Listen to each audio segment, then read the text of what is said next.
We are on to our Starship 9 section, which is a lot of fun. SpaceX, of course, has been building Starship. It's an extremely large rocket that they want to have it go up, come back down, land, have it be reusable. Now, keep in mind, this is just the top part. The bottom part is actually larger. This is the part that'll go off into space, fly off to Mars, land on Mars, refuel, take off from Mars, maybe refuel again, and then head back to Earth and land. It's stunning technology if they can make it work. They're in the testing phases, so keep in mind, tests that go wrong are sometimes better than ones that go right because you're revealing problems and you can fix them. So let's see, did they find any problems with the flight? Let's go ahead and roll the video.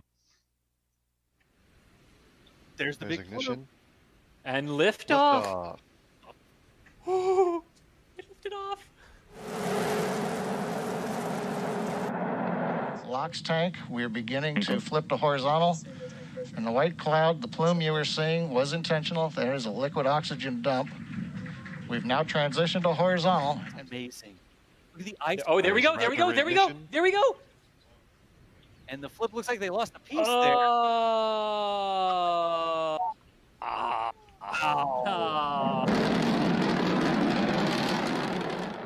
Well, yeah, that was disappointing. I know, pull up. Elon says next time we'll do the pull-up maneuver and it won't crash. But anyway, like I said, this is why you test. This is why you do it. You find these mistakes, and it's hard. Going to space is hard. Launching these is hard, and landing them is even harder. So it's stunning what they're getting done as quickly as they are. The FAA wasn't so happy about this. I know they delayed it a few days. I don't know if I ever got to the bottom of that, but I very much hope that they continue to work with SpaceX to let them move rapidly. Watching them evolve these rapidly, make corrections, test again, it's the way you get things done and the way we're going to see the future happen sooner. I understand why NASA has to be careful. Makes sense. It's federal money. We all don't want to have waste. But if SpaceX is willing to blow up rockets, I say let's let them if they make more progress that way. You know, it's a good way to go. David, if I could just say something. Yeah. Yeah. Two things. One thought I had with this is if you remember how many times Falcon 9s exploded trying to land and how they've turned that into a reliable system, which now is having a reverberation through the whole rocket industry. You know, now reusability is formed. So this is a spaceship that's aiming higher than Falcon 9. It's harder to do, but I think they're doing the right thing right now. Yeah, very much so. I couldn't agree more, Tony. Yeah, and I want to make the point here from the past where I'm residing. A lot of us today forget. A lot of our early rockets also exploded.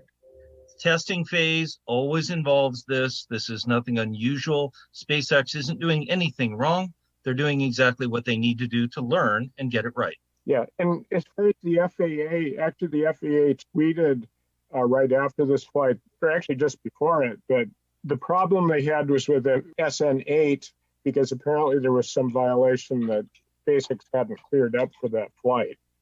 But that they were very satisfied with what they did with SN9 and that they expected there would be no more problems with SpaceX going ahead with their plans.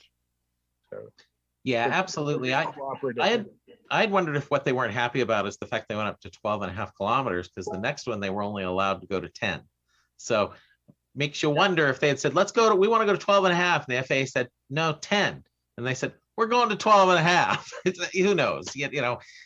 Pushing boundaries is what SpaceX does, but I'm glad they worked it out. And like I said, I very much hope we move forward.